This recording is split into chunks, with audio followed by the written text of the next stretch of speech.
Good morning, everybody. This is your Euro USD setups for today.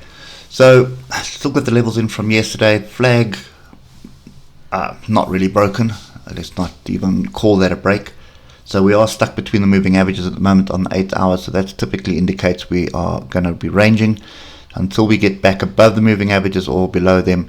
This is going to be a range. So we are coming off a fairly strong level, and remember we spoke about this yesterday. This is a weekly level, so you've got 107585, which is this previous swing high, and just below it is a weekly level at 107400. Look at the oscillators. They have sort of rolling at the bottom, starting to cross over. I want to see them get above the 20 before I get too excited, but these tails to the upside, tails to the downside is just big up, big down, big confusion. One more level we're going to add to the charts now is that one there.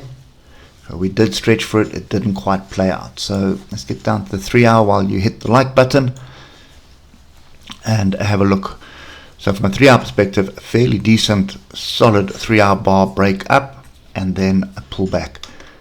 And it was not off any decent level as far as I'm concerned. So it did come off this tail here, but it's not something I'd be watching for. So I would have been watching for that. Or that.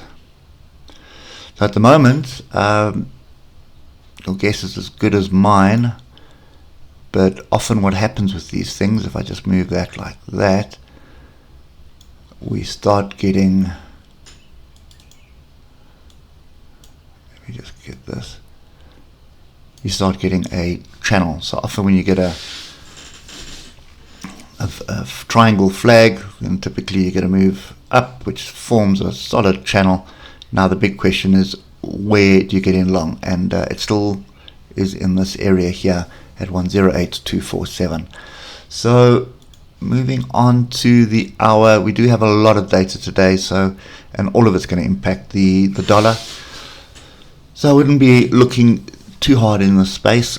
We are below the 150 EMA, but we are now above the moving averages, and we've got a bit of a crossover. So this is potentially looking at to be a bottom. Not confirmed yet, but it is definitely starting to look like a bottom. So for me, I need the move above 108247 and then a retest of that before I even start considering anything on this chart. So with non-farm payrolls coming out, I get burnt more often than not.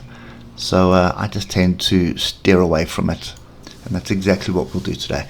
So if you look at the 15-minute, yesterday was all over the place, no real decent structure, apart from this little pin bar here.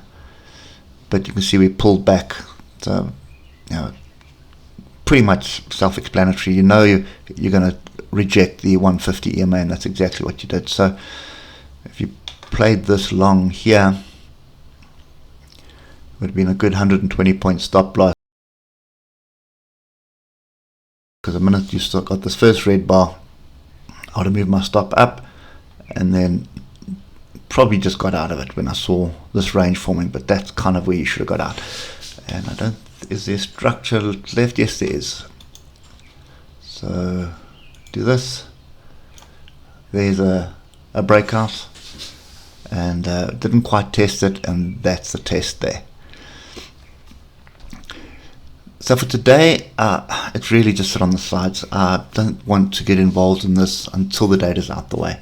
So as soon as the data's out the way, then it's probably worthwhile seeing what's happening. Give the market 15-20 minutes to open, see if it's doing anything, and buy the pullback if there is any breakouts to the upside. So obviously a break above the high of yesterday would also be something worth playing.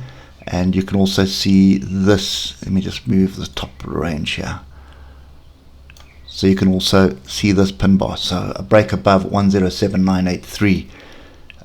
If it happens late in the day, it should intersect with this diagonal, which would give you the opportunity.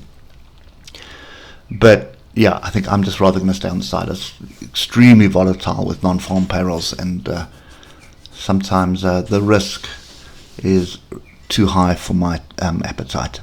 Anyway, hope that helps, and we'll catch up with you on Monday. Stay safe. Cheers for now.